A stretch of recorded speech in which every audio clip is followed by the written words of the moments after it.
Bom dia, boa tarde, boa noite para quem está em casa nos assistindo. Boa noite para todo mundo que está aqui no presencial. Bom, nós vimos então na última aula, além de algumas questões relacionadas a normativas internacionais, então os aspectos civis sobre o sequestro internacional, vimos também um pouco sobre a adoção internacional. Começamos a ver também alguns direitos prestacionais, que a nossa legislação traz e que são objetos da política de atendimento dos direitos da criança e adolescente. A gente vai dar continuidade a isso. Então nós já vimos a questão da educação, vamos continuar vendo agora da profissionalização. A profissionalização acaba sendo um desdobramento do direito à educação, na medida em que a profissionalização trata-se de uma educação para o trabalho.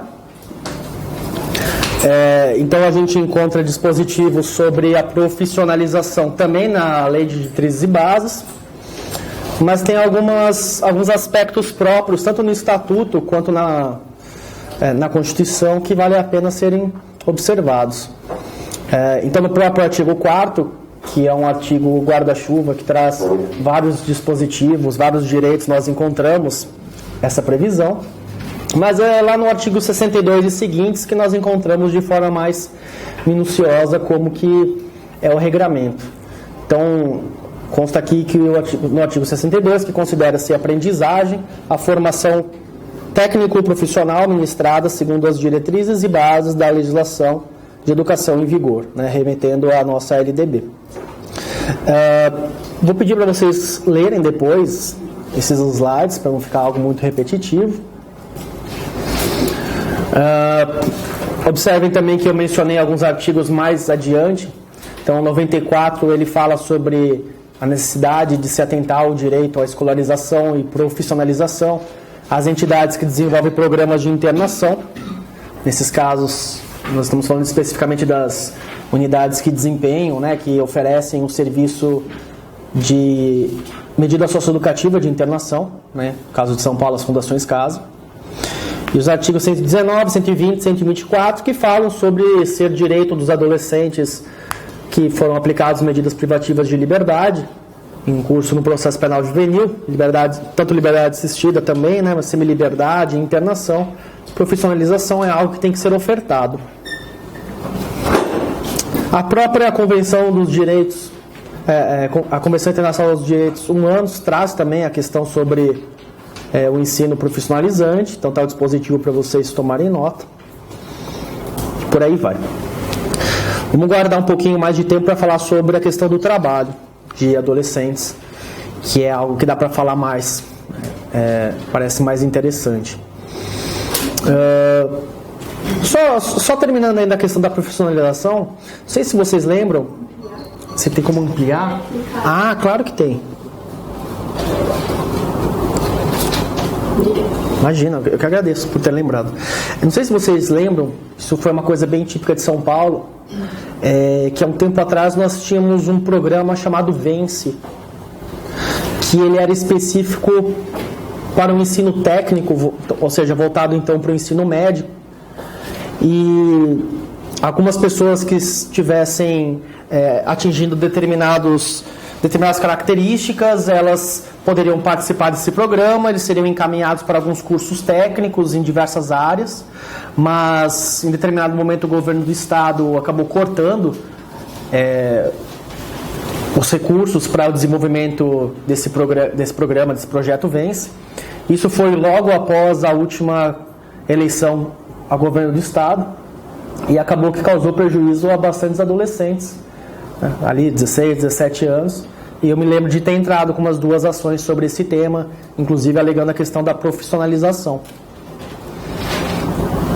Bom, então sobre a questão do trabalho. Nós temos previsão tanto na Constituição quanto no Estatuto da Criança e do Adolescente, algumas previsões bem interessantes. Então, o senso comum gosta muito de jogar com a questão de que o menor pode matar, pode roubar, pode estuprar, só não pode trabalhar, levar palmadas e coisas do tipo, O senso comum, mais uma vez, se mostra desconhecedor do que nós temos.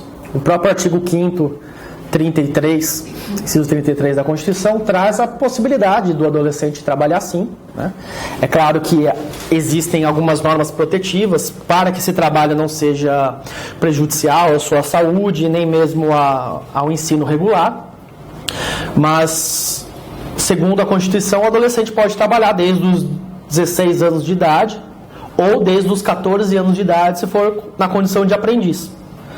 Então, a partir dos 14 anos pode trabalhar na condição de aprendiz, a partir dos 16 o trabalho é livre, desde que se respeitem algumas condições, como por exemplo, proibição de trabalho perigoso, noturno, insalubre, que inclusive deveria ser proibido para qualquer tipo de pessoas, né? Trabalho noturno até entendo, mas trabalhos perigosos e insalubres, pelo menos para aqueles que têm menos de 18 anos, existe essa previsão legal aí de vedação. O ECA, ele de certa forma, ele repete essa disposição constitucional. Na verdade, ele traz a leitura, ela é um pouco dúbia, né? Diz o artigo 60, é proibido qualquer trabalho a menores de 14 anos, salvo na condição de aprendiz, né? Assim, uma interpretação ao pé da letra me permitiria compreender, então, que aqueles que têm menos de 14 anos podem trabalhar na condição de aprendiz, o que não é incompatível com a Constituição. Então, na verdade, a melhor interpretação que eu consigo tirar disso daí é que está escrito que é proibido qualquer trabalho aos menores de 14 anos, mas eu não estou falando aqueles que têm menos de 14 anos. Eu estou falando realmente menores, aquele termo ainda antigo que não deveria encontrar correspondência no resto do ECA, né? Então, os menores que tenham 14 anos não podem trabalhar, salvo na condição de aprendiz. É a única interpretação que você pode fazer conforme a Constituição. Aqueles que têm 14 anos de idade, ou seja, na condição de aprendiz, eles têm direito a uma bolsa, né? Bolsa aprendizagem. Ela não configura uma relação de trabalho nos moldes dos adultos ou daqueles que têm 16 anos de idade, porque tem que ser um trabalho que é muito mais voltado à educação e ao conhecimento e à aprendizagem mesmo desse adolescente do que propriamente uma exploração de um sobre o outro, ainda que obviamente se consiga pegar alguma coisa nesse sentido também. Ao adolescente aprendiz, né, maior de 14 anos, são assegurados direitos trabalhistas e previdenciários. E aí eu trouxe uma jurisprudência aqui para vocês do STJ, confirmando isso. Trata-se de alguém que está pedindo que seja computado o período de aprendizado para fins de aposentadoria, e o STJ fala que sim, tem que considerar mesmo, porque tratando-se de uma relação de trabalho, ainda que a finalidade principal não seja a exploração de um sobre o outro, mas sim a questão de aprendizagem, tem que ser considerado. Existem algumas outras previsões especiais, né? O trabalhador portador de deficiência, né? Até esse termo já não é mais adequado hoje em dia por conta do Estatuto da Pessoa com Deficiência. E o artigo 67 fala sobre a proibição de trabalhos que deve ser dado ao adolescente, inclusive trazendo, eu trouxe aqui uma jurisprudência para vocês, um conflito de competência, para mostrar qual que é a competência nesses casos em que se discute questões relacionadas à aprendizagem, né? Se seria a justiça comum, ou seja, a vara especializada de infância e juventude, ou se isso deveria ser tratado na justiça do trabalho. E segundo se determinou aqui, de fato é a justiça do trabalho que tem que tratar sobre esse assunto, por ser uma competência específica e por ser uma competência federal.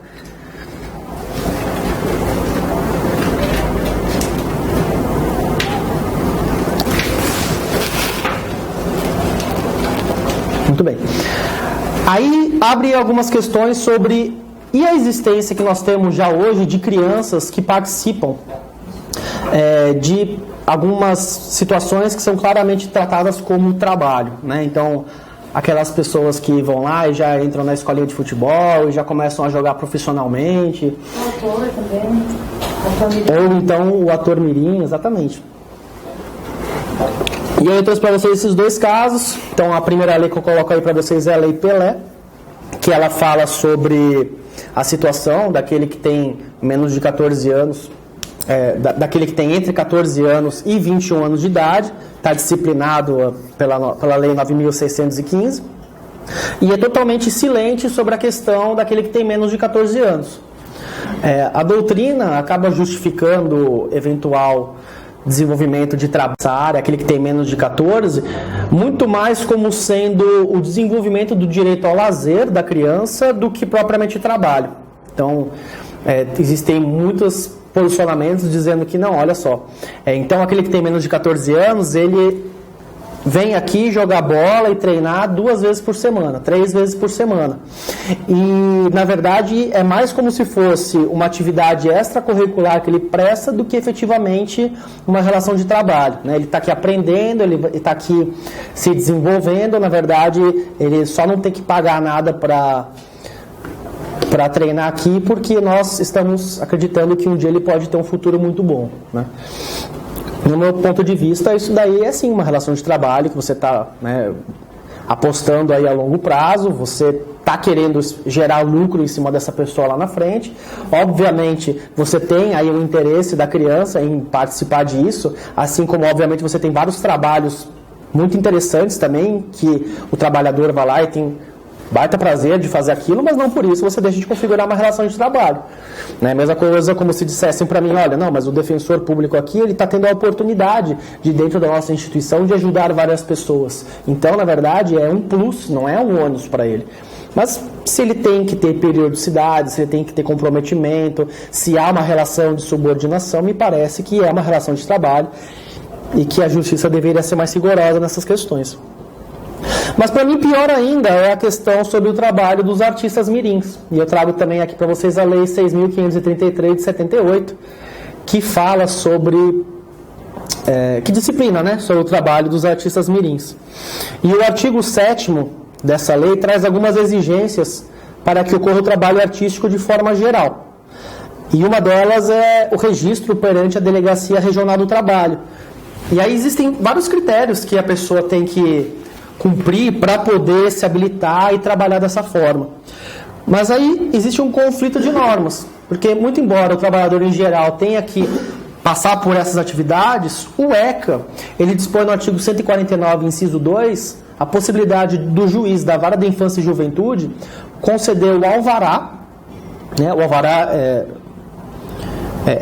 é a possibilidade que o juiz está dando de algo ser realizado, algo que, em regra, não poderia ser realizado.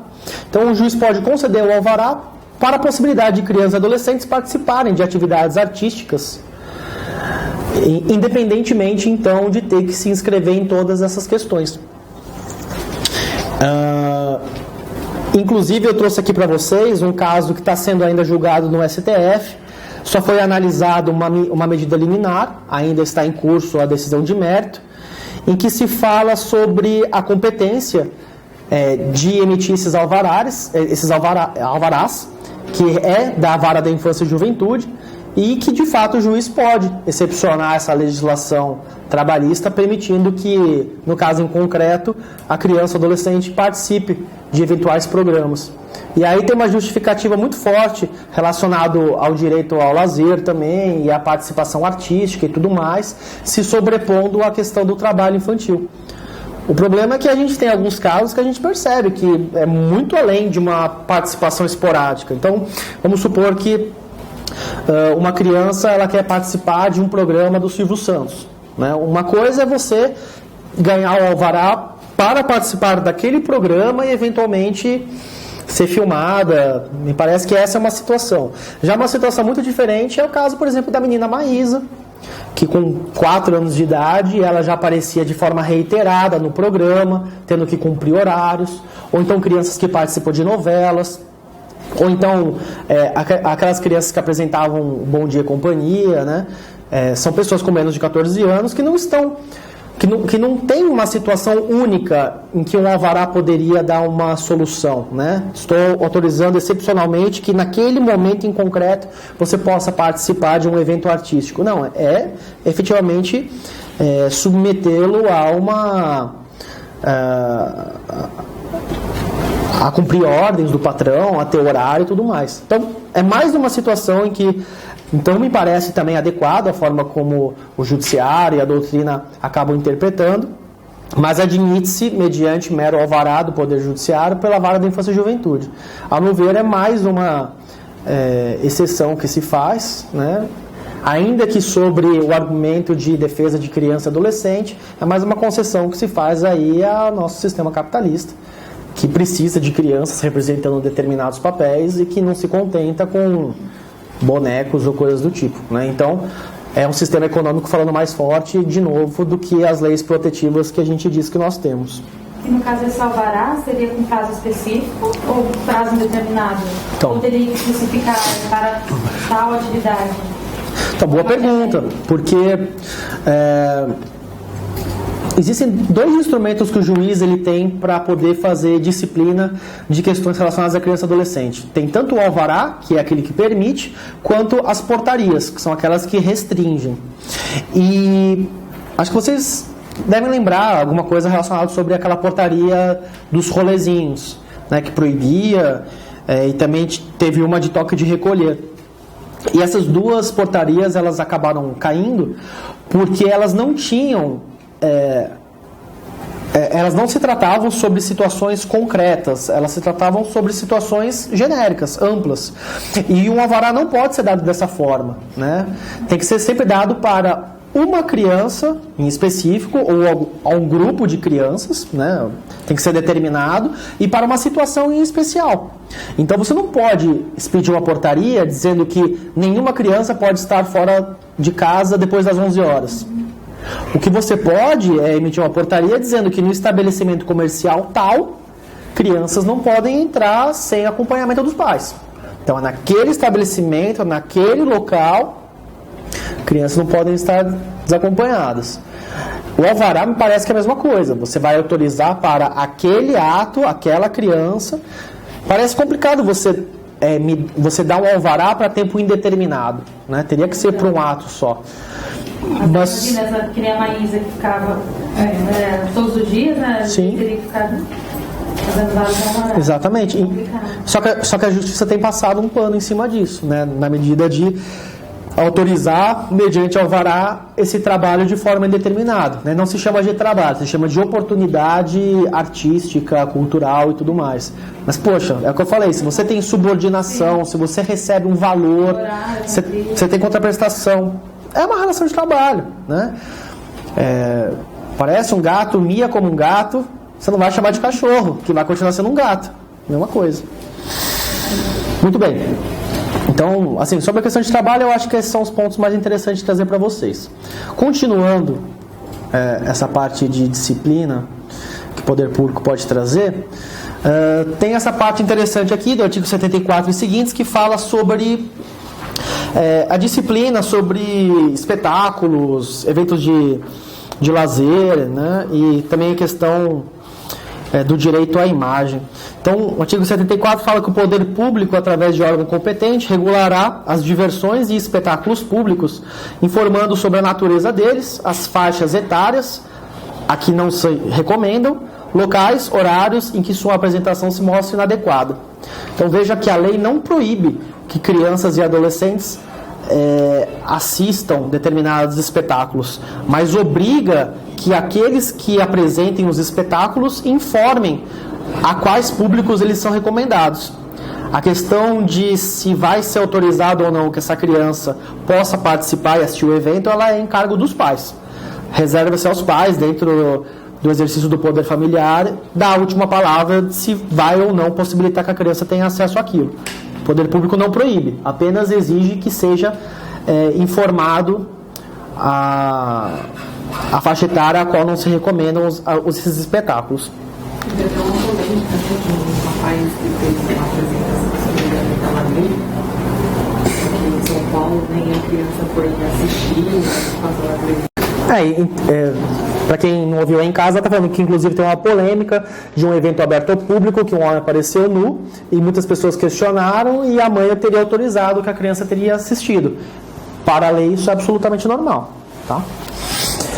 Parágrafo único, tem que expor em local visível, de fácil acesso, Muito bem. 75. Toda criança ou adolescente terá acesso às diversões e espetáculos públicos classificados como adequados à sua faixa etária.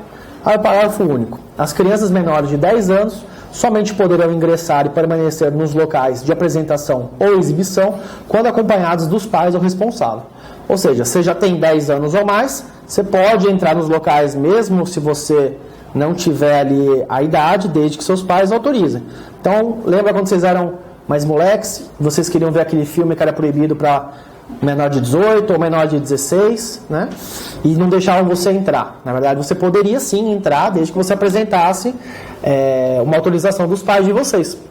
A recomendação é uma recomendação para os estabelecimentos, não para as crianças e adolescentes. Com a única exceção de que menores de 10 anos não podem entrar de jeito nenhum nesses locais, a menos que estejam acompanhados dos pais. O cinema, por exemplo, não pode proibir, então? O cinema não pode proibir. Se com o pai? Não pode. Então, mas como eu estou falando aqui, não pode proibir de jeito nenhum, a menos que seja uma criança desacompanhada dos pais e tenha menos de 10 anos. Né? Se for mais disso, é razoável que o cinema peça a autorização, né, para poder saber se os pais estão de acordo com isso, até para evitar qualquer tipo de responsabilização no âmbito civil, né, uma indenização, enfim. 76. As emissoras de rádio e televisão somente exibirão no horário recomendado para o público infanto-juvenil programas com finalidades educativas, artísticas e culturais. Nenhum espetáculo será apresentado ou anunciado sem aviso de sua classificação, antes de sua transmissão, apresentação ou exibição.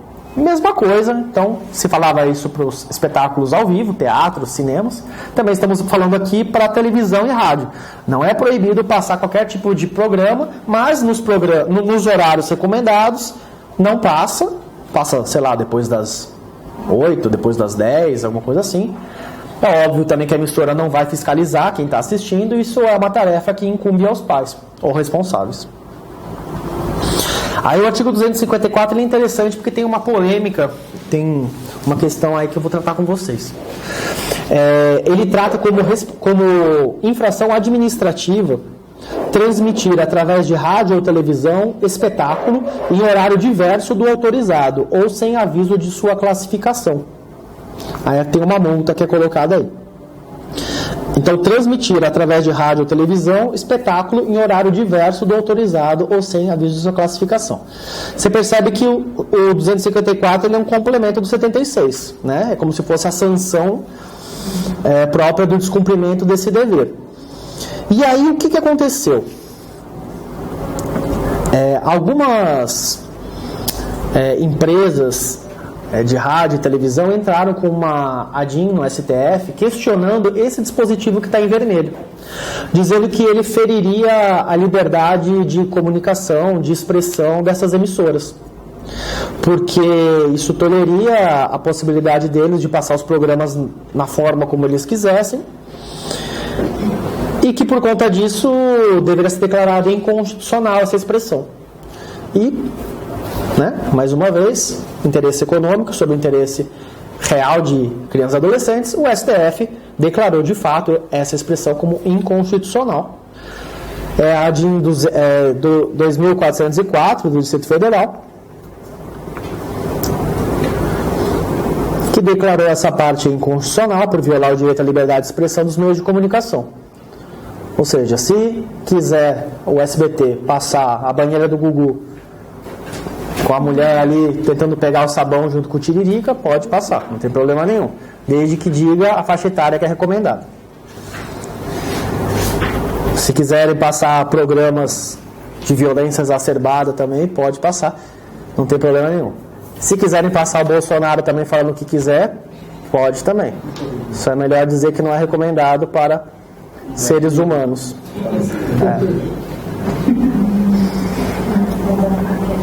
E aí eu trago para vocês também trechos que eu acho interessantes dessa decisão. Eu realmente acho muito bizarra, né? Muito bizarra essa decisão, porque a própria Constituição fala que as emissoras, tratando-se de concessões públicas, elas têm o dever de cumprir alguns requisitos, né? Dentre eles, de promover a igualdade, de se atentar ao desenvolvimento de crianças e adolescentes. E aí a gente declara inconstitucional isso, falando da liberdade de expressão. Aí eu trouxe alguns julgados interessantes para a gente analisar aqui junto. Então esse aqui é um recurso especial numa ação civil pública. O caso é mais ou menos o seguinte. Não é o caso, mas o caso é mais ou menos isso. Vou falar aqui para o pessoal de São Paulo, uma forma que fica mais fácil de entender. Vamos imaginar que lá na época do programa do Ratinho, nem sei se passa mais ainda, mas tinha o programa do Ratinho, tinha aquele teste do DNA, lembram? Então, tem ainda, tá. Então, vamos supor que nesse programa aí que estão fazendo, o teste de DNA, estão lá fazendo piadinha, e aí, será mesmo que ele é o pai? Será que ele é corno? Será que ele é isso? Será que ele é aquilo? Faz todo tipo de piada. E, além disso, fica aí o tempo todo meio que afirmando, e aí, será que o filho é bastardo? Será que o filho ele é fruto de sacanagem? Será que esse moleque aí... É esse o quadro, né? Que vocês conhecem bem.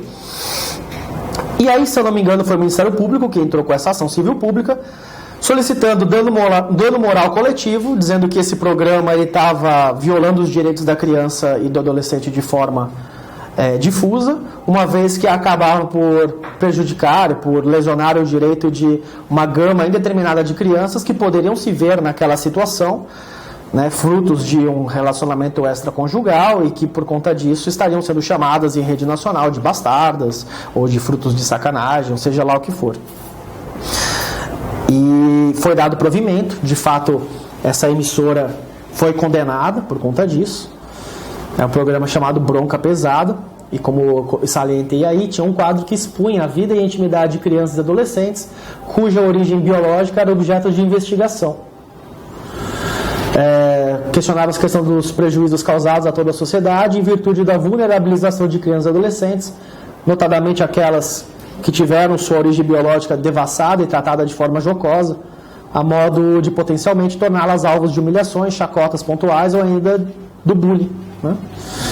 E aí tomaram uma indenização de R$50 mil. Pois é, né?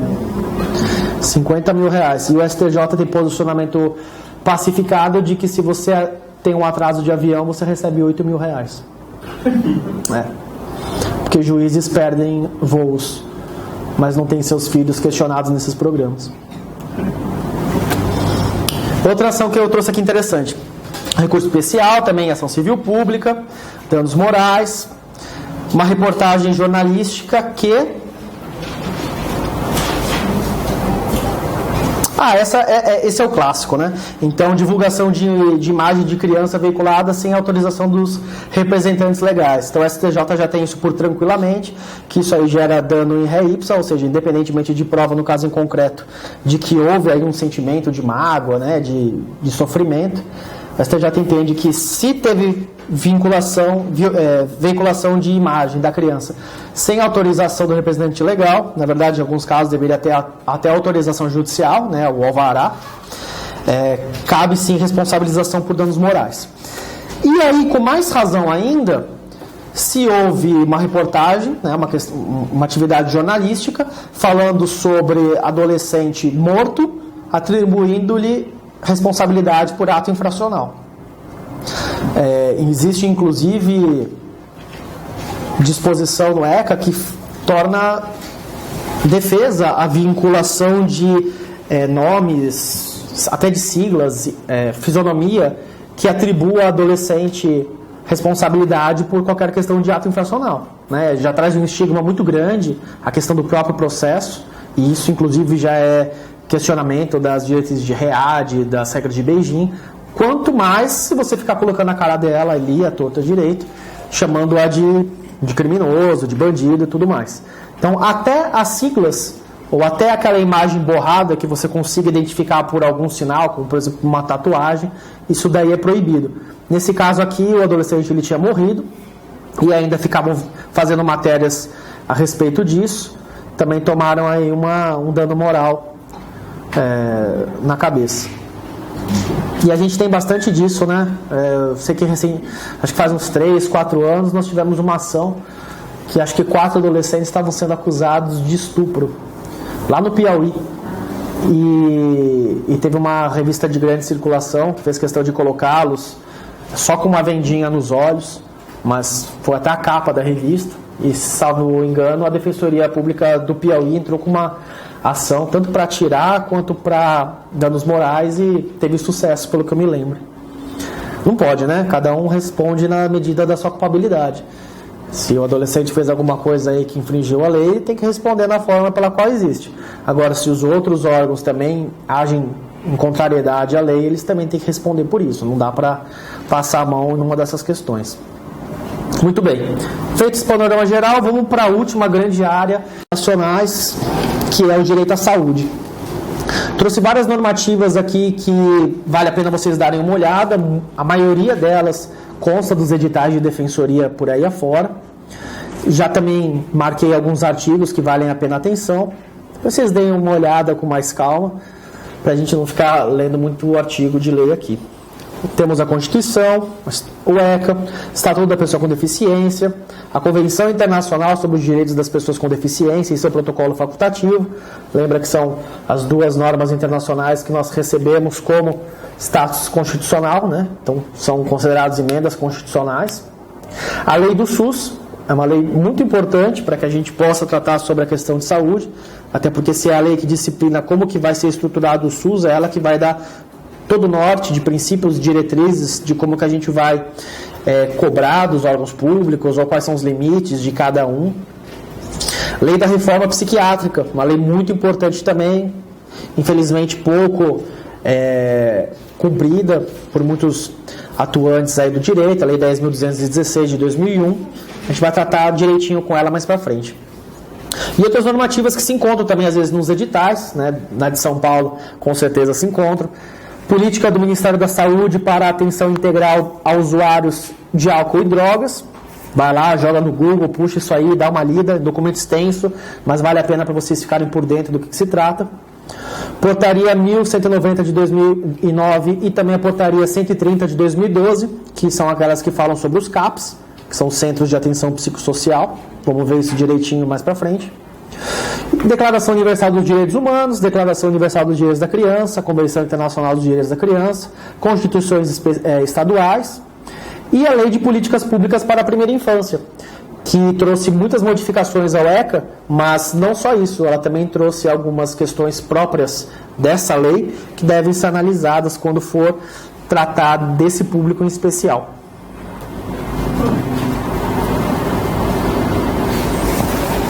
Então aqui eu repito um pouquinho o que eu já tinha dito anteriormente, quando a gente estava falando sobre educação, porque também se aplica nesse momento, né? Não se sustenta a tese de inexistência de previsão orçamentária, de violação à discricionariedade do poder público, de reserva do possível, Todos esses julgados eu já passei para vocês também anteriormente.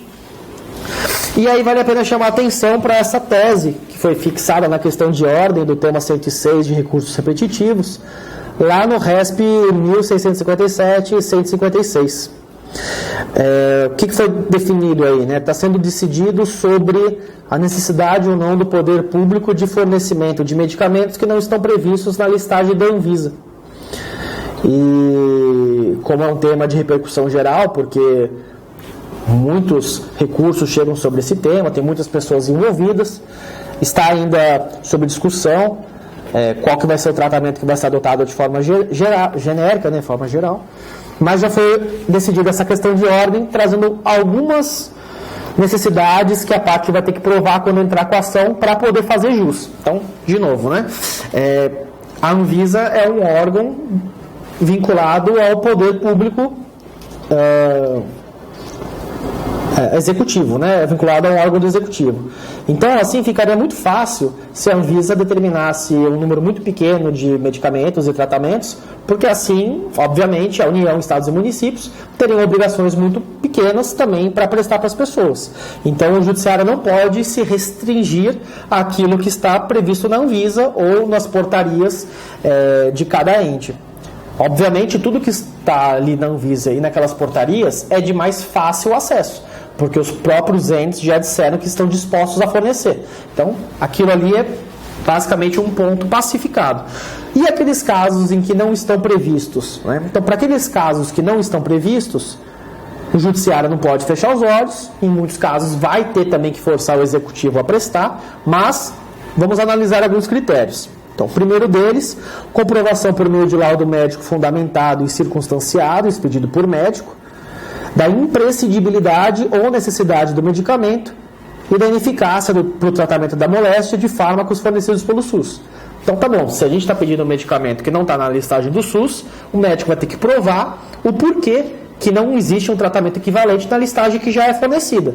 Porque se já for fornecido, fica muito mais fácil, acaba o processo por ali, falta de interesse de agir, né? Não precisa ficar buscando medicamento de outra farmacêutica se existe outro que dá o tratamento adequado. 2. Incapacidade financeira de arcar com o custo do medicamento prescrito.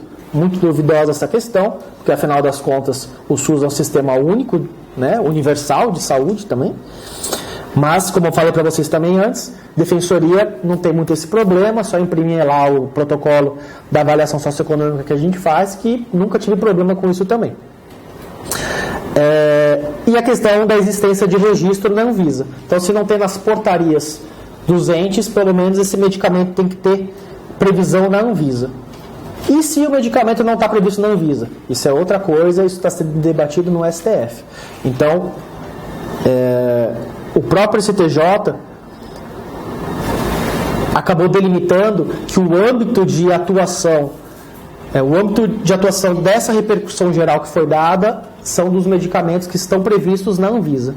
E os que não estão? Estão sendo debatidos nos recursos extraordinários no STF 566, 471 e 657, 718. Eles discutem o fornecimento de remédios de alto custo e também aqueles não registrados na Anvisa. Então, isso provavelmente vai ser discutido no momento posterior pelo STF ainda. A questão do canabidiol é uma questão que tem levantado bastante controvérsia também. Não sei se vocês lembram do debate que teve, mas aqui em São Paulo teve uma situação muito sui generis de um médico de São Carlos que estava fornecendo tratamento na base de canabidiol de forma ilegal, né, assim, às margens da lei. Ele estava lá na universidade dele, fazendo os estudos na faculdade e tudo mais, e ele começou a fornecer para algumas pessoas que tinham alguns tipos de doença, na sua maioria câncer, pequenas doses de maconha para poder aliviar sintomas, porque ele estava percebendo que aquilo estava gerando algum tipo de efeito, né? Pelo menos para uma parcela de pessoas, nem que seja um efeito paliativo, algumas regrediam o câncer, mas ele começou por sua própria conta fornecer para algumas pessoas. O problema é que as pessoas começaram a perceber que isso estava de fato trazendo para algumas avanços e sabem como pais desesperados são, né? Qualquer coisa é válida. Então muitas pessoas começaram a chegar atrás desse pesquisador pedindo o tratamento à base de canabidiol. Para muitos esse médico até conseguiu ajudar, mas chegou um momento que ele não tinha mais condições, porque era uma coisa absolutamente voluntária. E algumas pessoas começaram então a demandar judicialmente que esse pesquisador, ou seja, que a UFSCar, fornecesse o tratamento à base de canabidiol. E é aí que começou grande controvérsia no âmbito do Tribunal de Justiça de São Paulo, porque alguns juízes negavam de forma peremptória, dizendo que era um tratamento experimental, sobre algum viés conservador em relação às drogas, algumas pessoas, algumas sobre um aspecto que você não pode tratar as pessoas como cobaias, né? Então faz sentido, mas muitos juízes também acabaram liberando, dizendo, olha, não compete a mim, juiz, decidir se vai ou não vai, se existe um médico dizendo que existe possibilidades, não sou eu que vou negar essa possibilidade da criança viver nem que seja 6 meses a mais. Então muitos juízes começaram a dar isso. Essa questão ela foi levada até a presidência do Tribunal de Justiça. Lembra que tem aquela possibilidade do poder público recorrer diretamente ao presidente do tribunal para assustar as liminares, né? O presidente do Tribunal de Justiça da época, se eu não me engano, era o Naline, suspendeu todas as decisões no estado de São Paulo. E aí, o que foi feito? Uma coisa bem esdrúxula. Levou-se uma petição diretamente ao STJ. Levaram uma petição diretamente ao STF para abordar essa questão que foi decidida pela presidência do Tribunal de Justiça do estado de São Paulo. Não tem nenhuma regra processual civil que me permita fazer isso. Mas foi feito. E como o poder público faz o que quer, e essa é a verdade, o ministro da época, que eu não me recordo qual que é, se eu não me engano foi o Lewandowski, mas eu não me lembro qual que é, decidiu suspender a decisão da presidência do Tribunal de Justiça do Estado de São Paulo, independentemente de qualquer regra de competência, de ter possibilidade ou não de fazer isso. Então possibilitou-se novamente que fosse fornecido esse tipo de medicação pela UFSCar. Posteriormente, essa decisão ela foi revogada e é isso que está sendo discutido, inclusive, nesses 2 recursos extraordinários que estão sendo debatidos aí, que eu trouxe para vocês. Mas só para contar para vocês o caminho tortuoso que existe bastante divergência sobre o fornecimento ou não desse tipo de tratamento. Até porque não existe nenhum estudo comprovado de que, de fato, o seu fornecimento ele vai trazer melhoras na vida da pessoa. Inclusive, eu até estava conversando com uma amiga minha há um tempo atrás, que ela está fazendo os estudos dela de doutorado especificamente na área de morte de células. Olha que interessante. E aí eu perguntei para ela, né, morte de células, questão do câncer, coisa e tal. Eu falei, existe algum estudo relacionado ao uso do canabidiol com melhoria para o câncer? E aí o que ela me trouxe foi o seguinte, que os estudos ainda são muito incipientes, que de fato existe sim uma relação no uso do canabidiol com a morte das células, mas as células elas podem acabar morrendo ou se multiplicando por N fatores. Então não existe um único fator que faça com que elas se reproduzam de forma descontrolada ou que as mate, né? Então o canabidiol ele serve para um tipo de câncer, para todos os outros não. Por conta disso que para alguma parcela de câncer, isso daí realmente vai trazer uma melhoria. Mas enquanto a ciência não consiga diferenciar qual câncer é qual é a causa de cada um deles, é muito temerário você dizer que isso é algo que vai ser um tratamento eficaz para a doença que a pessoa tem, né? Se existem N fatores e você não consegue dividir qualquer um, quais que são eles, você provavelmente vai estar dando canabidiol para pessoas que não precisam, embora você também esteja dando aí para pessoas que precisam. Por conta dessa incerteza toda, esse tipo de medicamento, tratamento ainda não encontra na Anvisa amparo. E por conta disso fica difícil das pessoas judicializarem e conseguirem a oferta disso. Esse RESP aqui, ele foi julgado este ano, RESP 1657-075 do Pernambuco, e no STJ permitiu-se pela primeira vez a importação direta do canabidiol. Esse processo ele correu na Justiça Federal, tendo como réus, né, ou seja, aqueles que estavam no polo passivo, tanto a União quanto a Anvisa. Afinal das contas é a Anvisa que proíbe que você consiga importar esse medicamento do exterior. E aí, uma das questões que eu trouxe aqui é que a União, na sua defesa, alegou a ilegitimidade de compor o polo passivo, porque, afinal das contas, só a Anvisa poderia autorizar a importação desse medicamento. E aí, o que o ministro do STJ entende aqui no caso é que a União ela deveria figurar no polo passivo, sim, porque, apesar de não ser a União que estaria sendo, naquele caso, obrigado a fornecer o medicamento, tendo em vista que eles estavam querendo a importação de medicamento do exterior, é a União que acaba, de certa forma, autorizando e regulando a importação do canabidiol. Então, foi autorizado, sim, que tanto a Anvisa quanto a União compusessem esse polo passivo, e ambos foram condenados a permitir que a parte interessada importasse do exterior o canabidiol. Existem algumas outras decisões esparsas que também tem esse mesmo entendimento no âmbito de outros entes. Eu mesmo consegui uma decisão recente que condenava o município a fornecer o canabidiol. Como isso vai ser feito eu já não sei, né? Um município que entra em contato aí com a Anvisa. Sei que a gente conseguiu a ação, a hora de executar vai ser mais difícil. Mas é um precedente bem interessante para vocês saberem, porque ele é recente. Muito bem. Vamos falar um pouquinho sobre a lei do SUS. Como eu trouxe para vocês, essa lei é aquela que vai trazer as premissas básicas de como que o sistema de saúde ele tem que ser tanto estruturado, quanto ele deve fornecer, quanto que ele tem que observar os direitos dos usuários. Por conta disso, é uma lei muito importante para quem trabalha com defensoria. A gente precisa ficar bastante atento a ela. Então, o artigo 3º traz para a gente o seguinte: Eu só trouxe para vocês, selecionei aquilo que eu acho que é mais importante. Os níveis de saúde expressam a organização social e econômica do país, tendo a saúde como determinantes e condicionantes, entre outros. Então, vamos lá. Saúde não é tão somente a questão de você dar medicamento para a pessoa.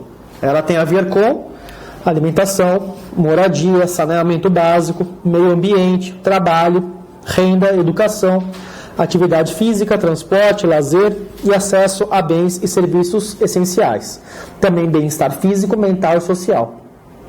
Então é interessante que quando eventualmente vocês estiverem trabalhando com os usuários da defensoria, vocês percebam que muitas questões que existem no dia a dia e que às vezes a gente precisa demandar do poder público, vocês também podem justificar relacionados a uma questão de saúde.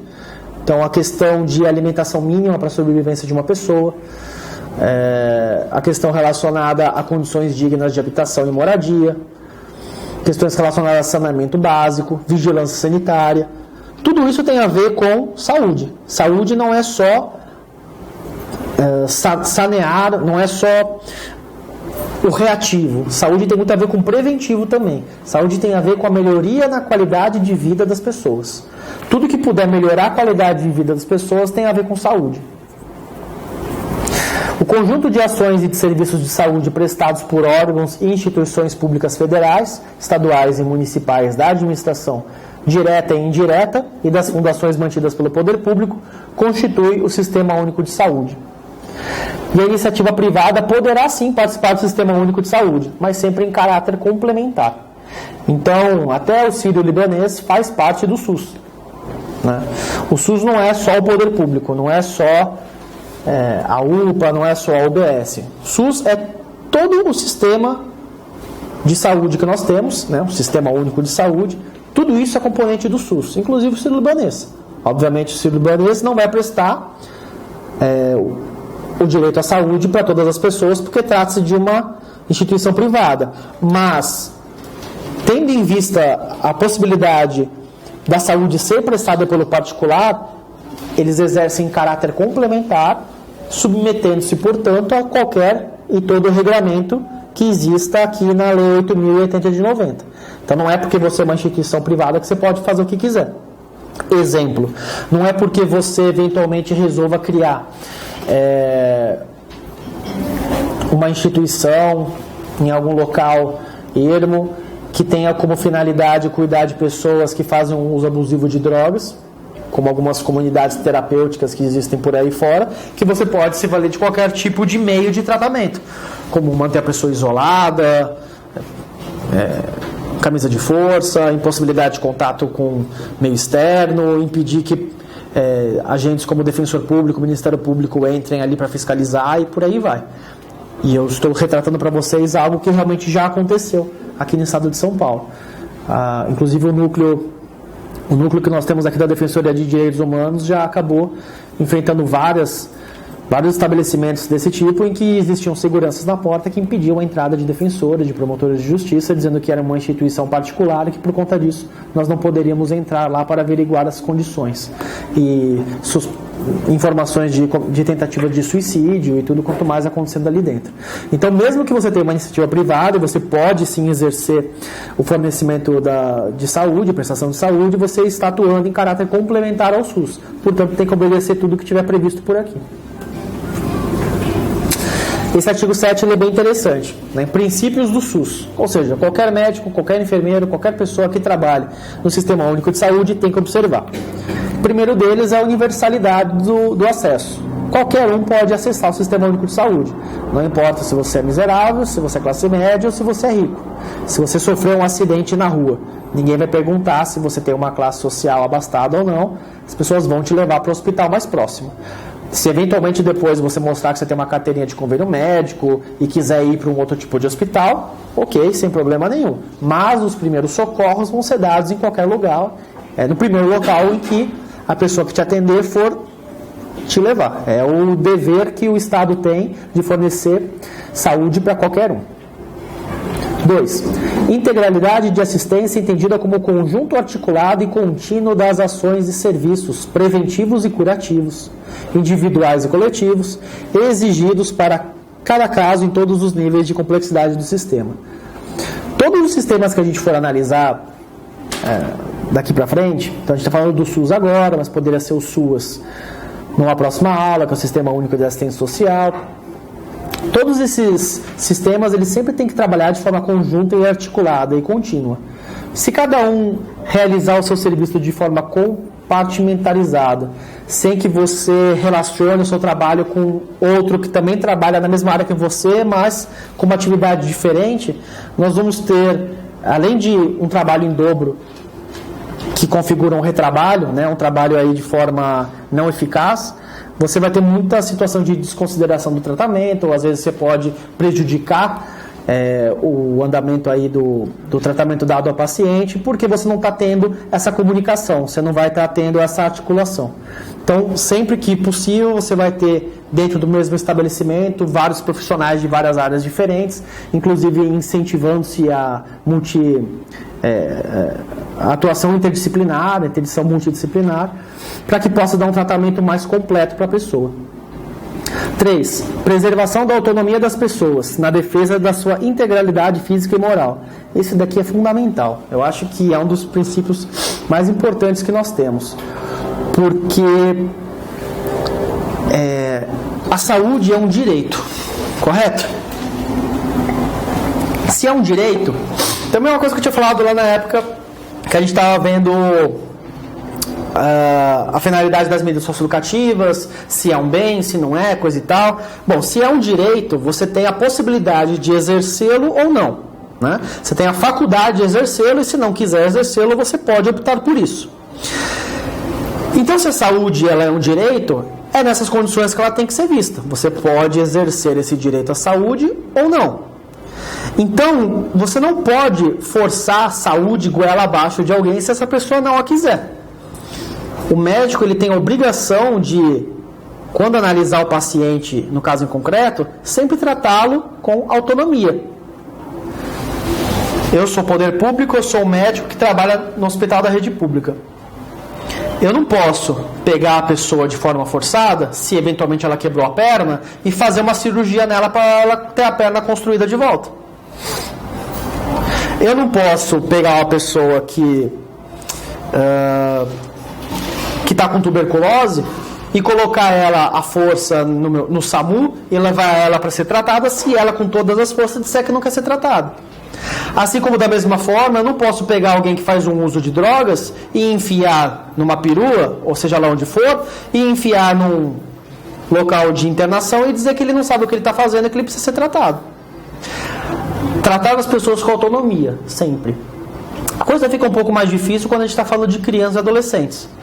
Não tem plena capacidade de se autodeterminar, de dizer o que pode fazer e o que não pode fazer, ou então quando a pessoa está sem consciência. Eu acho que a gente vai ver isso um pouco melhor quando a gente for tratar sobre a lei antimanicomial. Mas, só para ficar assim por cima, né? Tem a questão que bastante é debatida sobre a transfusão do sangue, né? Testemunha de Jeová, uma coisa bem batidinha. E aí, pode ou não pode fazer? Então, se você levar à risca o princípio do SUS, vamos lá, estamos falando de adulto? O adulto não quer a transfusão de sangue? O médico não pode fazer transfusão de sangue. Isso que se chama autonomia do paciente. O paciente ele tem o direito de dizer qual tipo de tratamento que ele quer. Inclusive, ele pede até para assinar, eu tive que fazer, e aí na hora que teve a cirurgia, ele tive que assinar o documento. Ele perguntou, inclusive, o anestesista, se era testemunha de Jeová. E você é? Assinei. Você não sou. Então, ótimo, tá vendo? Respeitando a vontade do paciente. Ah, mas questão de eutanásia, coisa tal. Eutanásia é a morte que você pede, né? A morte voluntária. Outra coisa é aquilo que se chama de distanásia. Né? Eutanásia é a chamada morte bondosa. Né?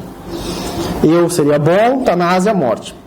Então eu estou passando por uma situação muito complicada, eu estou em coma, eu quero que vocês injetem alguma coisa na minha veia para que eu morra porque eu estou sofrendo muito. Eutanásia, isso é proibido pelo nosso ordenamento jurídico. Outra coisa é a distanásia. A distanásia é o seguinte: você não tem condições de se manter vivo do jeito que você está. Você só sobrevive se nós mantivermos você com o equipamento A, B e C funcionando. Então a distanásia é o prolongamento da sua vida. Então, não é que você precisa de uma atuação positiva, ou seja, uma atuação, você não precisa de uma ação para que você venha a morrer. Você simplesmente precisa de uma não atuação. Então, quando a pessoa ela vira e de forma autônoma diz para o médico: eu sou testemunha de Jeová, eu não quero transfusão de sangue, isso vai se eventualmente for realizado, vai me causar uma coisa pior do que a morte física, vai me causar uma morte social, e para quem é testemunha de Jeová sabe do que eu estou falando, a comunidade te exclui do seio dela. Então imagina que você tem 40 anos de idade, sempre vivendo numa comunidade de testemunha de Jeová, de uma hora para outra todo mundo fecha as portas para você e você se torna um pária dentro dessa comunidade, né? Questão de ponderação de direitos, vida, dignidade da pessoa humana, é uma questão que é muito conflituosa, mas em última análise é importante que a gente deixe isso para análise daquela pessoa que é adulta e que tem como escolher. Então, de novo, não estou falando de uma atitude do médico de matar a pessoa, mas sim de não fazer aquilo que a pessoa não quer. Preservação da autonomia do paciente. Agora, é diferente quando a gente fala de criança, né? Até porque a criança, ela talvez não tenha maturidade suficiente para escolher qual tipo de religião ela quer ter.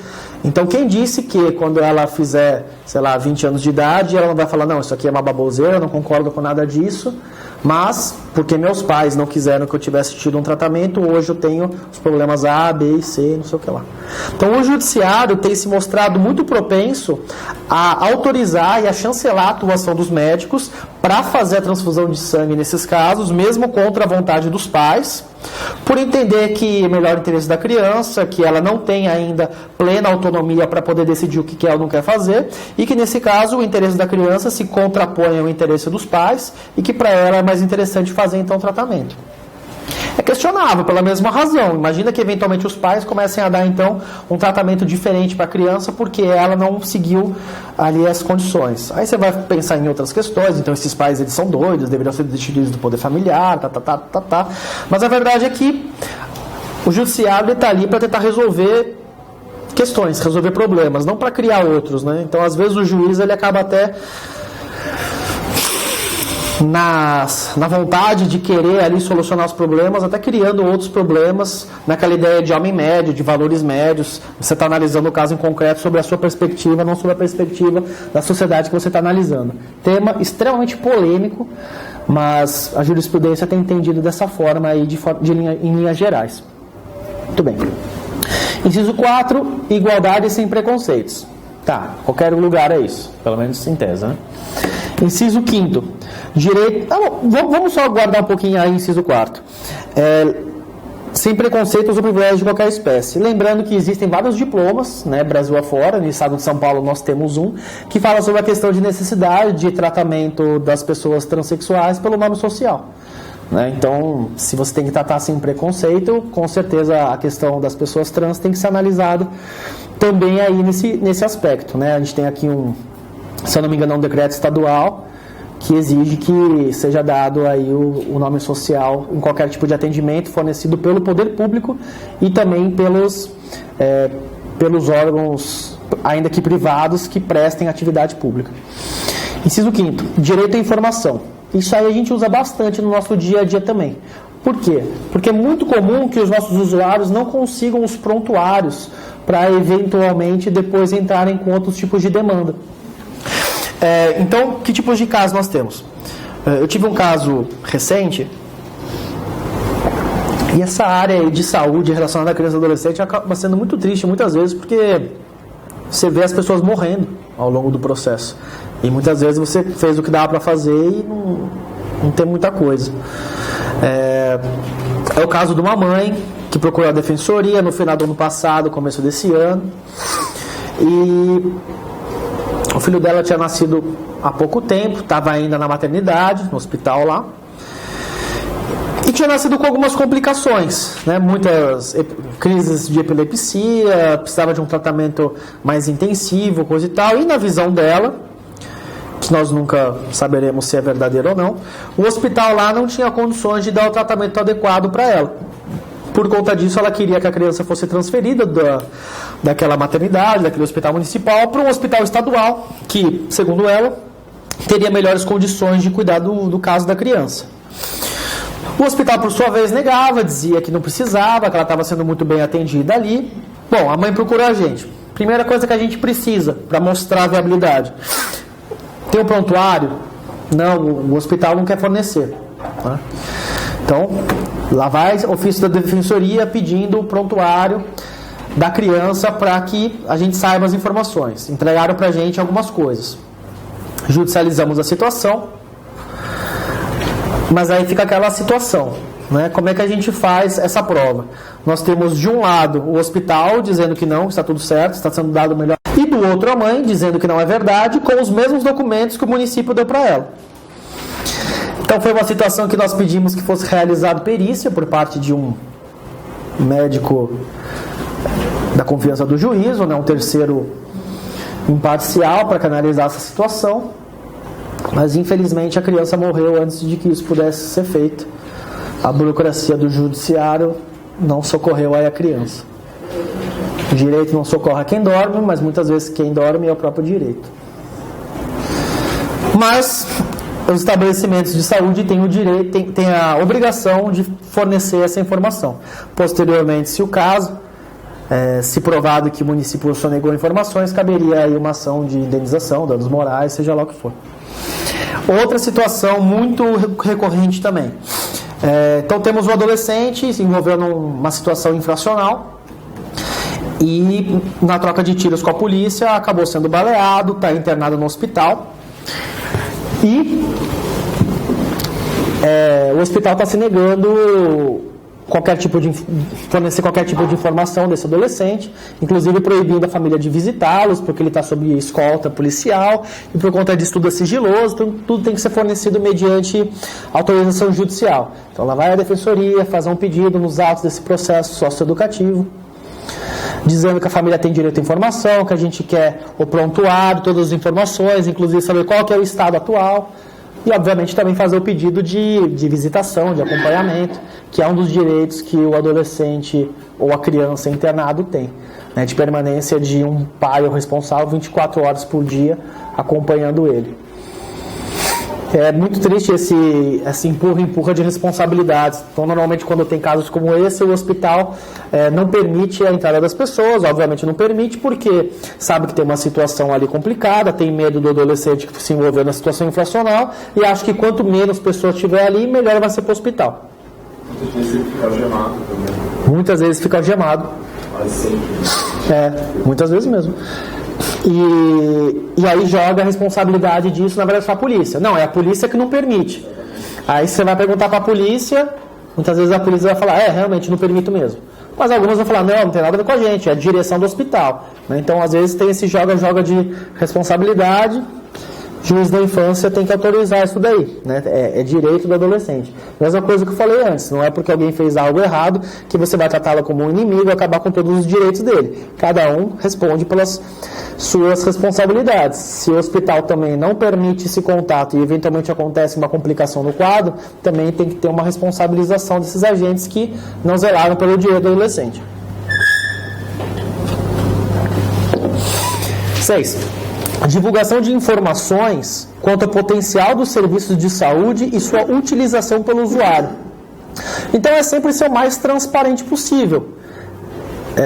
O médico ele tem que apresentar quais são todos os tratamentos disponíveis para a pessoa, inclusive quais são os riscos de cada um deles, qual a eficácia de cada um deles, até para que o próprio paciente possa escolher qual via que queira tomar. Ou, se for o caso, escolher não tomar nenhuma delas. De repente, vamos pegar de novo o caso do câncer. Então, naquela situação, o médico diz que ele pode fazer um tratamento A de quimioterapia, mas isso vai trazer vários prejuízos assim assado. E o paciente vira e fala, olha, eu prefiro viver menos, mas com uma qualidade de vida maior, do que passar os próximos 5 anos da minha vida debilitado, numa cama, Mais uma vez, preservação da autonomia do paciente, ele que escolhe como tem que ser, como ele gostaria de ser tratado. Ninguém pode socar saúde à força goela abaixo de ninguém. Ele tem o direito de saber quais são as consequências e o potencial de cada um desses serviços para que ele possa ter aí melhores condições de análise do que ele gostaria de ser feito. Participação da comunidade. Aí fica um pouco complicado eu trazer exemplos para vocês, porque eu não tenho tanta visualização de como isso pode ser feito, mas imagino que tenha talvez a ver com a oportunização de médicos da família. Eu realmente não tenho aí exemplos para vocês. Se vocês tiverem algum e quiserem me passar, fico muito contente. Nono, mas parece bacana, né? Participação popular. Não, eu sei o que é. Da saúde da cidade. Eles têm um sistema que alguns médicos vão na residência dos bairros assim, mais carentes, né? É um dos bairros que eu moro próximo e eles fazem isso, fazem visitação toda semana. Não, isso sim. Falou assim, que os médicos vão lá na casa e fazem visitação. O médico da família faz isso, o pessoal do CAPS faz isso. Só que não me parece que é isso, porque aqui está falando participação da comunidade e não atendimento na comunidade. É chamar a comunidade para participar disso. Então, de fato, não tem. Falou audiências públicas. Os postos de saúde, esses anos e tal, eles fazem umas reuniões semestrais e tal, com a própria administração, e eles convidam a comunidade, deixando nos murais escrito, vai ter reunião e tal, a tesouraria vai estar aqui, e eles chamam a comunidade para participar dessas reuniões. E a comunidade, ela tem que capacidade de voz nisso? Zero. Zero. Tá. Só para dizer que tem. Tá. Bom, mas sei lá, às vezes pensando em outras formas, né? Lembrando que a saúde não é só curativa, ela também é preventiva. Então, eventualmente, chamar a comunidade para informação, pode ser, ou então para decidir quais vão ser os próximos locais em que o poder público vai investir saneamento básico, né? Não sei, pensar em soluções. Nono, descentralização político-administrativa, com direção única em cada esfera do governo, ênfase na descentralização dos serviços para os municípios.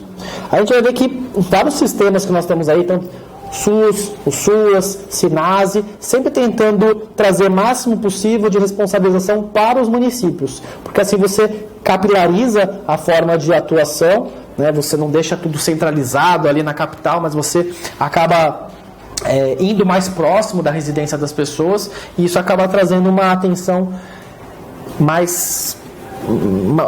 maior, né, para as pessoas, e também chamando responsabilidade para aquele ente que é o mais próximo. É bacana esse princípio de descentralização. 14. Organização de atendimento público específico e especializado para mulheres e vítimas de violência doméstica em geral, que garanta, entre outros, atendimento, acompanhamento psicológico e cirurgias plásticas reparadoras, em conformidade com a Lei 12.845 de 2013. Essa é uma lei que veio só para tratar sobre esses temas, sobre mulheres vítimas de violência doméstica, e aí trouxe alteração, incluindo esse inciso. Muito interessante, né? Então, você incentivando que o SUS, de fato, ele, na atenção à mulher vítima de violência doméstica, inclusive banque cirurgias plásticas reparadoras, porque muitas vezes existe aquela recusa, dizendo que determinado proceder, ele não é um proceder próprio da saúde, seria procedimento estético, e por conta disso existem alguns tipos de recusas. E de fato, né, quando a gente fala de tratamento meramente estético, é complicado a gente fazer com que o poder público seja obrigado a fornecer. Até que ponto que isso reflete em fornecimento de saúde? Saúde entendendo como aumento da qualidade de vida e não simplesmente por mero capricho.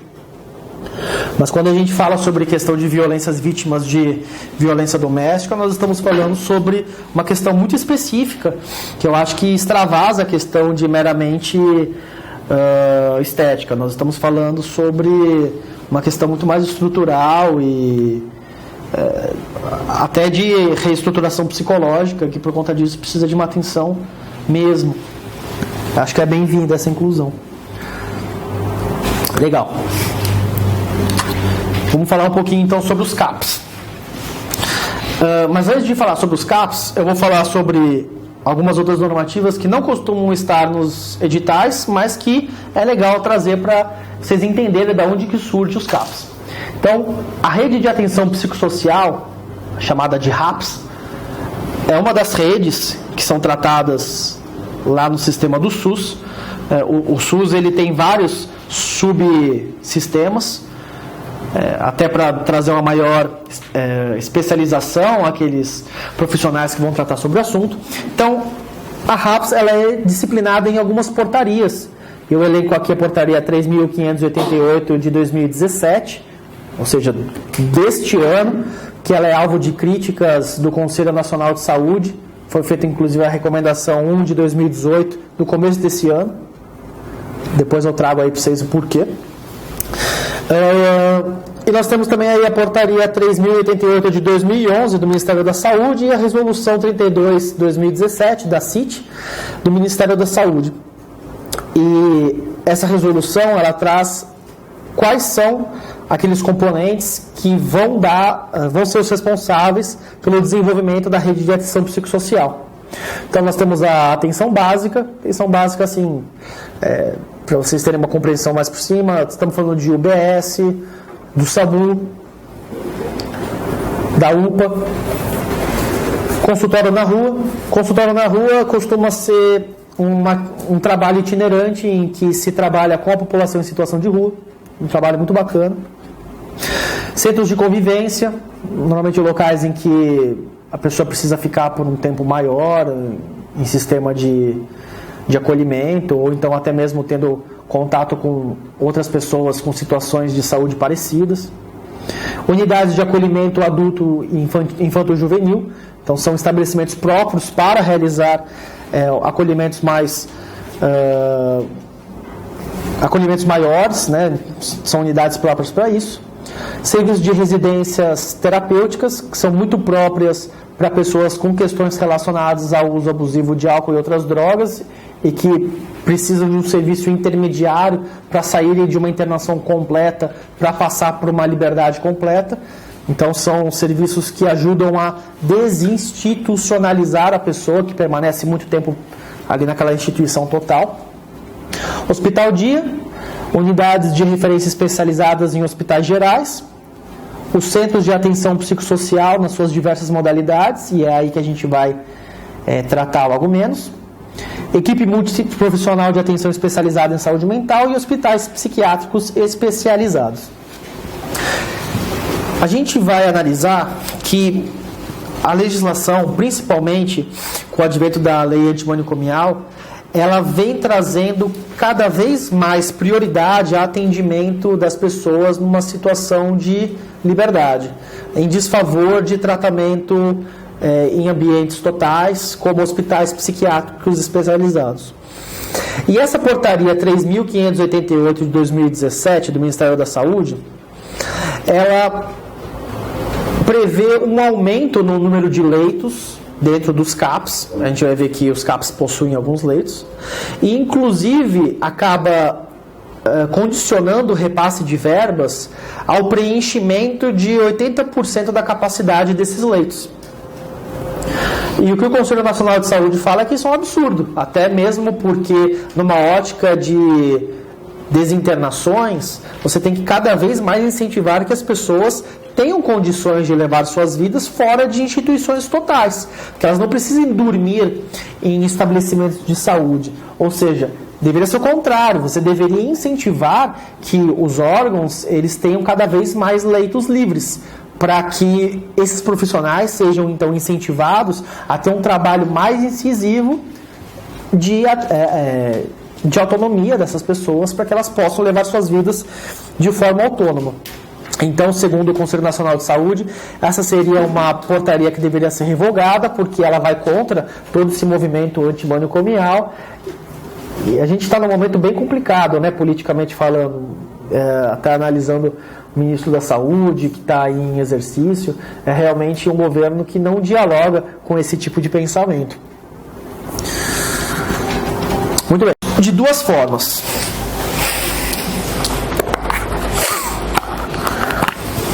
Vamos levantar um pouco, vai. Então, os CAPs eles são divididos basicamente por conta de duas questões: em razão do tamanho da população e em razão da temática.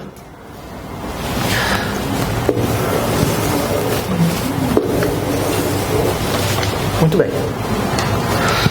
Então, são duas as razões que vão me dividir quais são as modalidades de CAPs que tem. A primeira delas é por questão do tamanho. Nessa modalidade nós vamos ter o CAPS 1, 2 e 3. Não é tão importante para vocês saber quantas pessoas, quantos habitantes você precisa ter naquele município para que seja cada uma dessas modalidades, porque é dessa forma que as resoluções do Ministério da Saúde dividem. Se você tem até tantos habitantes, é CAPS 1, tantos 2, se for maior do que tanto, é 3. Então, assim, saber exatamente o número de habitantes é desnecessário para vocês. É só importante saber que, quanto maior o número de habitantes, maior também vai ser o número do CAPS que você tem. E isso vai influir no número de profissionais que trabalham lá dentro, se existem leitos ou não, se você precisa, no caso de pequenas internações, referenciar em CAPS de outras cidades, ou se dá para ser ali mesmo, se o atendimento é 24 horas ou não, e questões relacionadas ao fornecimento, à prestação do trabalho que é desenvolvido ali. E por outro lado, nós temos a questão temática. O que significa a questão temática, né? Você pode ter um CAPS que não tenha nenhuma especialidade, ou seja, os CAPS eles são destinados a questões psicossociais de qualquer índole.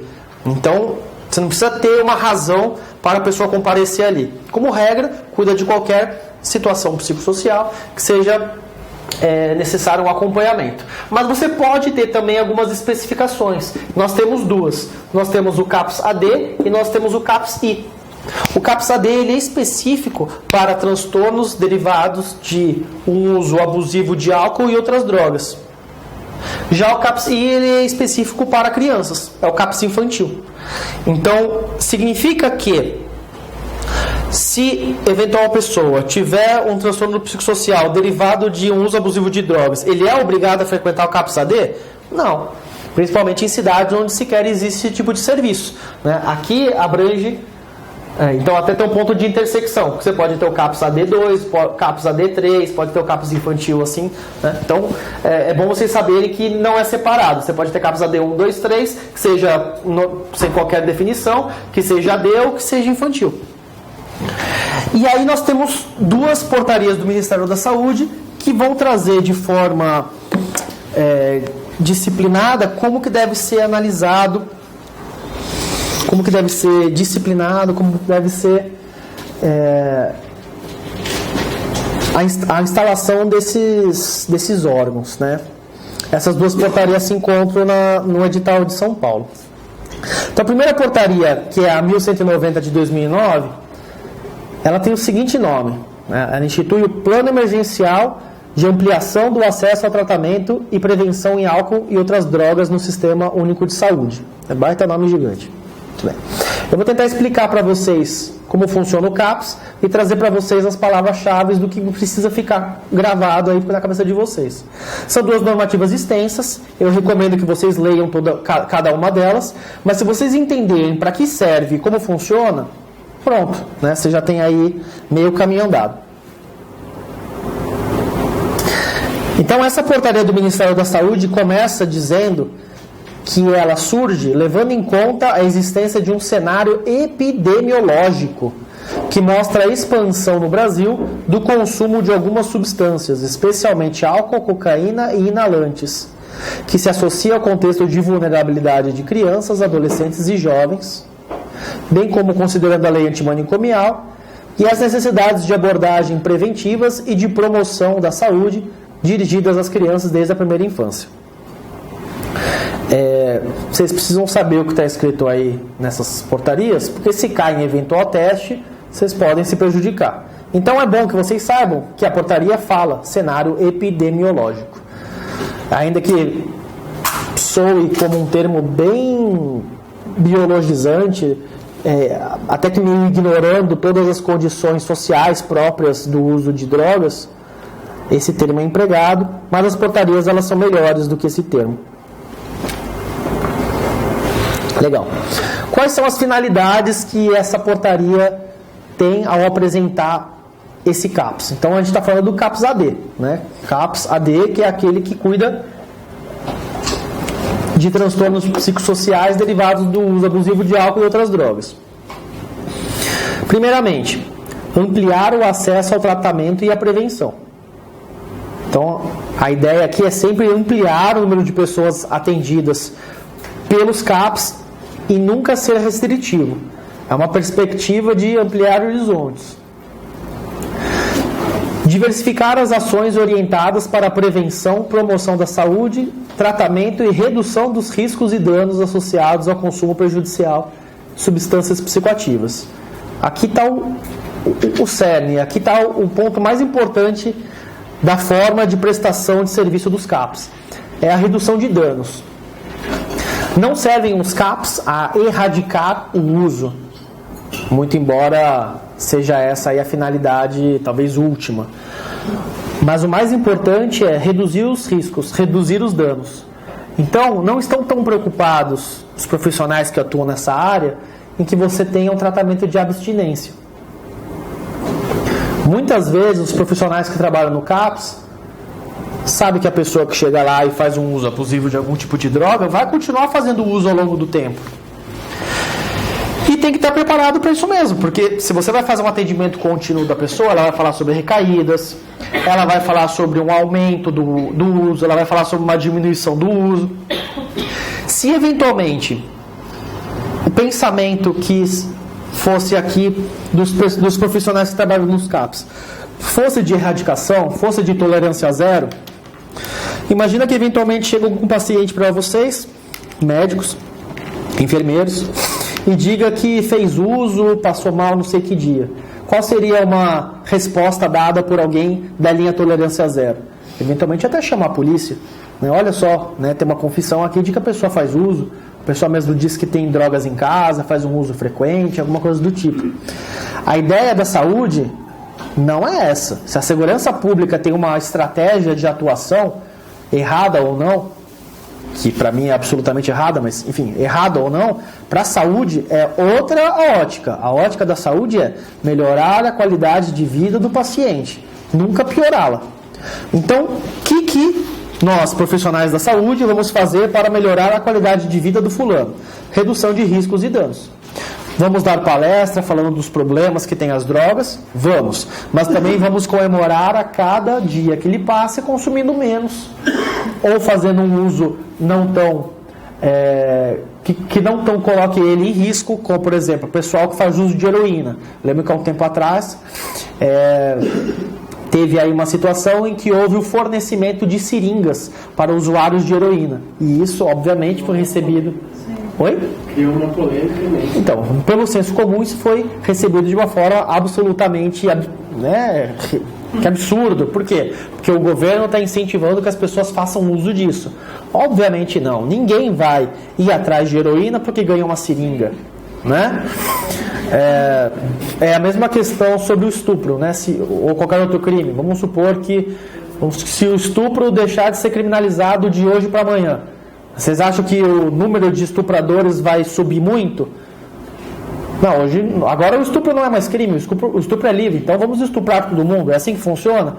Não, nós temos muito mais, nem todos, né? Mas muitos têm muito mais freios morais do que propriamente legais.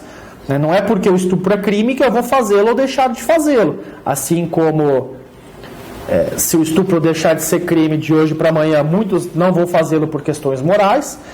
Hoje também existem muitos crimes que são aí, né, a todo vapor, como roubo, furto e tráfico, e não é porque existe uma proibição que as pessoas deixam de fazer. As pessoas fazem ou deixam de fazer por questões múltiplas.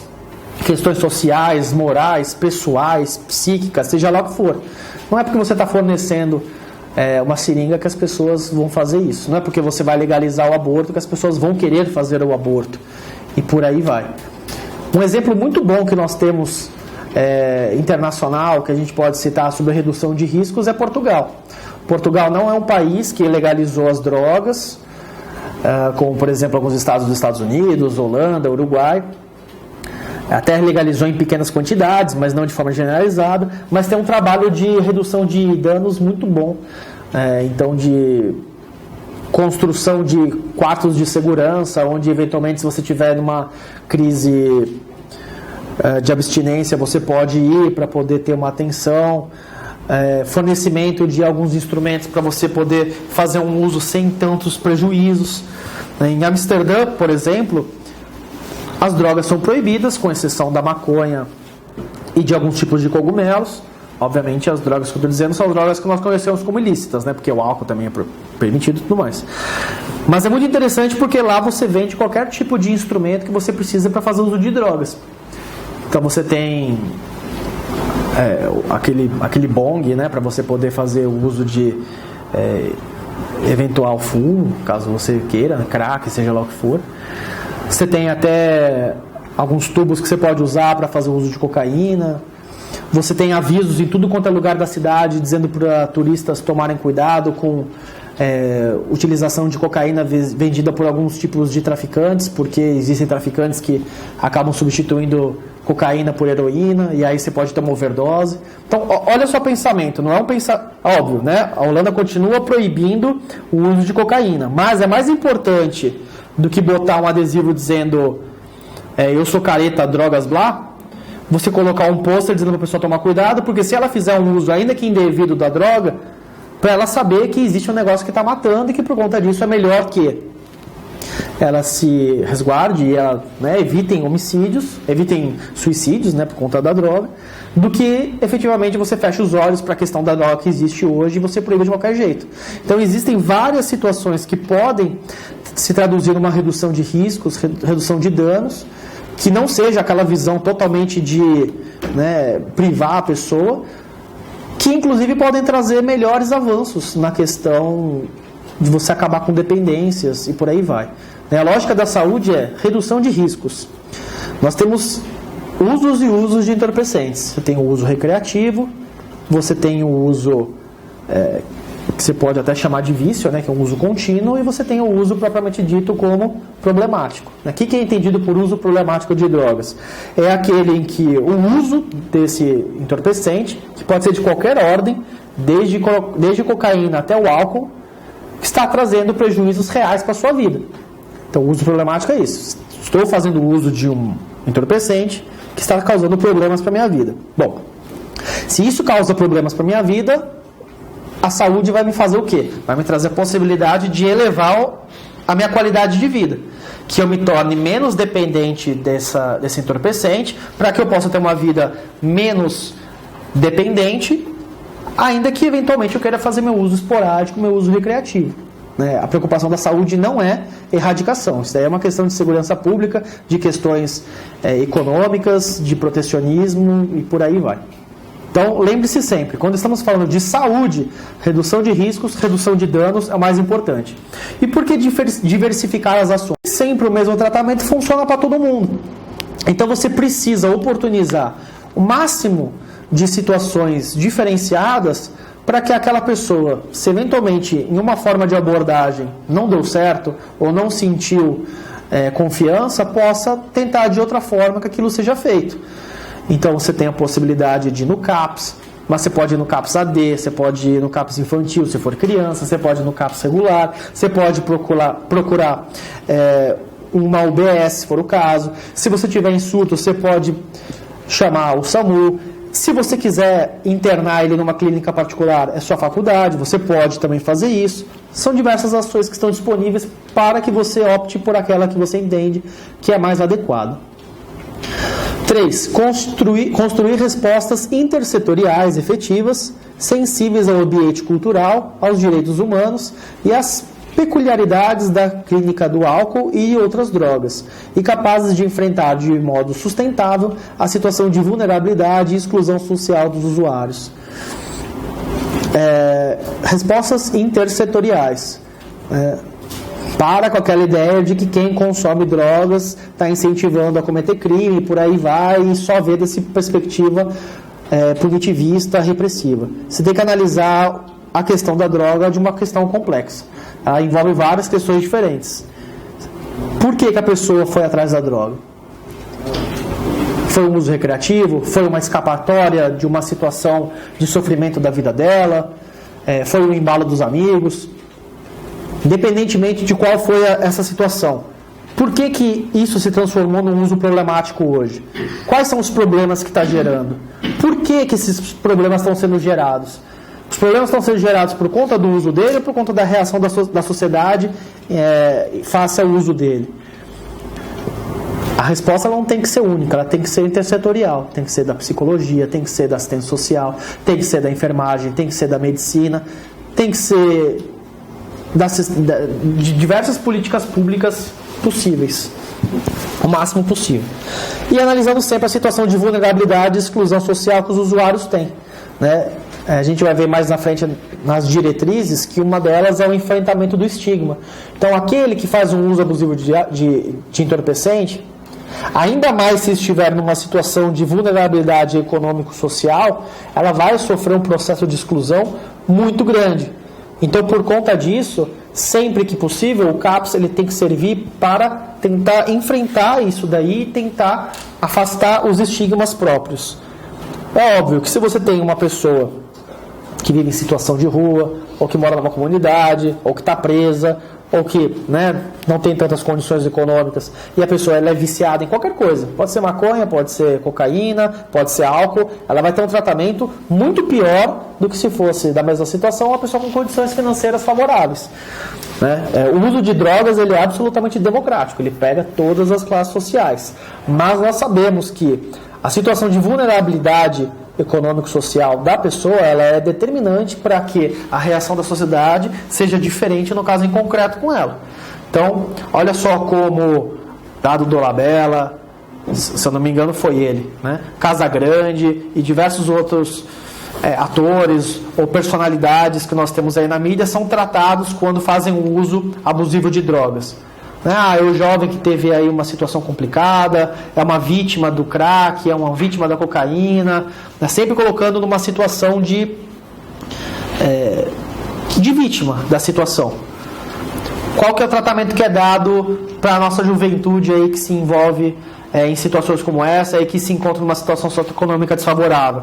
O marginal, esse sim é o menor, cadeia, né? O próprio caso que eu trouxe para vocês lá na primeira aula, do juiz que mandou internar o menino por conta de uso de drogas, porque assim ele teria seria um benefício para ele, porque ele estaria longe do mundo das drogas, né? Então aquele ali é tudo aquilo, mas se você tem aí um empresário que inclusive dentro dos seus bônus anuais recebe carreiras de cocaína para poder dar uma acelerada e por conta disso ele se transformar em alguém mais elétrico, não acontece nada. Ou então o filho ali de uma pessoa com condições financeiras que vai lá na rave, entope a cabeça de bala, de LSD ou de qualquer outro tipo de droga sintética, tranquilo, não tem problema nenhum. Mas se a mesma pessoa, se uma outra pessoa faz o mesmo uso relacionado à maconha, né, que é uma droga muito menos rigorosa, mas ele está num outro tipo de ambiente, como por exemplo num baile funk, ou então num local de rap, ou num sertanejo, ou num samba, o tratamento dele vai ser totalmente diferente, né? Olha só que como a condição de vulnerabilidade econômico-social ela é significativa para você causar um estigma maior nessa pessoa, e uma vez que ela está estigmatizada, como que ela vai se sentir cada vez menos valorizada, menos capaz de superar essa situação, de se reconhecer, né, como também uma vítima como as outras, e por aí vai. Lembrando que a gente está falando sobre situações próprias de um uso problemático de drogas, né? Ninguém está falando sobre um uso esporádico, porque tanto o uso do café quanto o uso da cocaína podem ser feitos de forma esporádica e não trazer nenhum prejuízo reiterado na vida da pessoa, né? A diferença entre o remédio e o veneno está na dose, né? Já se diz. Tanto que de hoje para amanhã, né, legalização da maconha pode se dar. Nada impede que a cocaína também pode ser legalizada, nada impede que o álcool seja proibido novamente. É uma questão de livre mercado, né? Uma questão de o que é interessante a gente liberar como commodity ou não.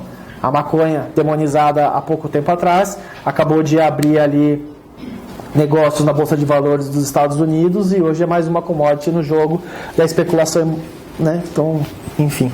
E todo aquele histórico de guerras às drogas relacionadas a usuários de maconha, todos os lados criminológicos que foram feitos vão ser jogados no lixo, porque não serve para mais nada hoje em dia. Vamos lá. Diretrizes relacionadas ao CAPS-AD.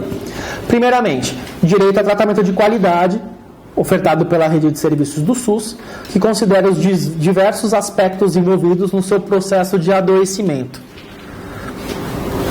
tratamento de qualidade, né, fica meio aí no vazio, né? Óbvio que tem que ser de qualidade.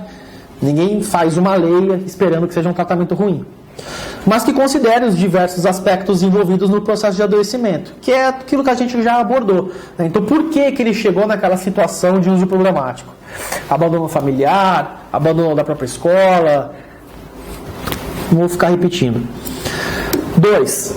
Redução da lacuna assistencial. Beleza, estamos com uma situação em concreto, alguém que veio procurar ajuda, está precisando de tratamento.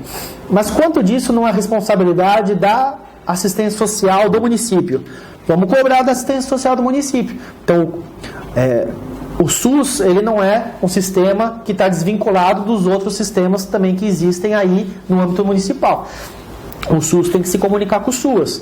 Então, se percebeu que existe determinado déficit socioassistencial em determinada comunidade, é papel ali dos profissionais que trabalham no CAPS entrar em contato com a prefeitura, entrar em contato com o pessoal do CRAS e do CRES, que a gente vai abordar melhor depois sobre o assunto, para que eles intervenham dentro dessa comunidade para melhorar também o nível socioassistencial daquela sociedade, para possibilitar que outras pessoas, além dessa que está sendo atendida, também não acabem tendo um processo de adoecimento por conta de questões socioassistenciais.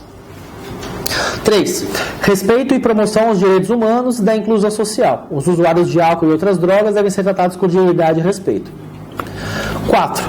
Enfrentamento do estigma, tendo em vista que o acesso ao cuidado tem importantes barreiras sociais, oriundas da compreensão ainda existente de que a estes cidadãos devem ser ofertadas somente políticas repressivas. Complicado, a nossa lei de drogas, a 11.434 de 2006, muito embora, né, tenha esse nome, lei antidrogas, e seja tão lembrado aí pelos tipos penais, tem diversos artigos que falam sobre a política de redução de danos e que não são lembrados, né? Essa lei não é uma lei somente repressiva, mas também que incentiva esse tipo de manifestação, esse tipo de portarias. O estigma se manifesta também pela desconfiança dos usuários em relação ao acolhimento e cuidado oferecido pelo Estado. Olha que interessante. Então, a questão do enfrentamento do estigma é uma via de mão dupla. Não é só do estigma do usuário do serviço público que a gente está falando, mas também do estigma que os serviços públicos possuem em relação aos usuários.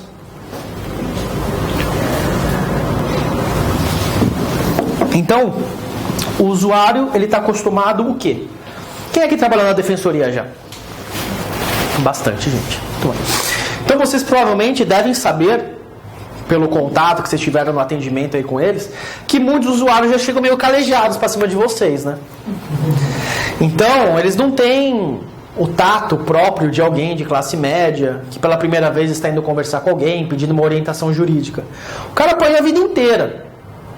O cara foi atrás de um tratamento médico, negaram para ele, mandaram ele para outro lugar. No outro lugar eles disseram, não tem nada a ver com aqui, volta lá onde você estava. E aí quando você vai lá, o que te diz? Não, faz aqui um pedido, daqui a 30 dias você vai ter resposta. Daqui a 30 dias você volta lá, não teve resposta, volta daqui a 30 dias. Aí você volta, negaram o teu pedido. Por que negou o pedido? Porque você não tem uma receita do médico, aí você tem que ir atrás do médico. O cara tá puto da vida. Aí o cara vai atrás da defensoria. E aí vem vocês, né, todos alegres, contentes, querendo dar um bom atendimento para ele. E o cara é puto da vida. Você fala, porra, né? Pô, o cara veio tudo bravo, coisa e tal. O problema não é com vocês. A vida dele já é uma miséria. E aí encontrar alguém que está de portas abertas para receber, na verdade, é a grande surpresa. Mesma coisa é o que eles estão querendo dizer aqui. Então vamos supor lá que a equipe do CAPS que está trabalhando, tem médico, tem enfermeiro, tem psicólogo, tem assistente social, todo mundo super disposto a atender, portas abertas. O CAPS trabalha dessa forma. Estamos aqui portas abertas para receber todo mundo que tem dificuldades. O problema é que a pessoa já está acostumada, já está calejada, que ela vai lá, pô, não vou lá aparecer depois das 10 da noite, porque eu sei que eu não vou ser atendido. Não vou aparecer de final de semana, porque eu sei que eu não vou ser atendido. E não, o CAPS é aberto 24 horas por dia, 24 horas por dia, 7 dias por semana, feriados e tudo mais. Então, o pessoal já chega ali com o pé atrás, já tem um estigma aos serviços do poder público. Então, cabe aos profissionais do CAPS mostrarem, e não só os profissionais do CAPS, mas a toda a rede de assistência psicossocial, mostrar que o tratamento que o poder público está querendo dar para eles não é assim, que é diferenciado. Aí, de novo aqui para ilustrar para o pessoal de São Paulo. Há pouco tempo atrás, quando a gente ainda estava na prefeitura do Fernando Haddad, aqui na região que é conhecida como Cracolândia, foi desempenhado um determinado programa chamado de Braços Abertos. Estão familiarizados?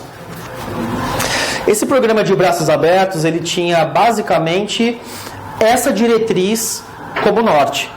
Então nós vamos nos apresentar para a população que está aqui, não como um serviço repressivo que vai querer colocá-los à força em um tratamento, ou que vai dizer que eles estão errados, que vai chegar de cima para baixo dizendo o que tem que ser feito ou não tem que ser feito. Muito pelo contrário, nós vamos estar aqui de braços abertos. Então, inclusive é da filha do Temer, né? Toda a elaboração desse projeto aí. Então, qual vai ser a nossa finalidade? Nós vamos nos apresentar. Quem tem interesse de nos procurar, fique à vontade. Nós estamos aqui então com uma unidade móvel parada na frente da Cracolândia. Quem quiser acessar a gente pode acessar. Fizeram vários tipos de convênios ou acordos com estabelecimentos locais que existiam, né? Algum de vocês assistiu aquele documentário Hotel Laíde?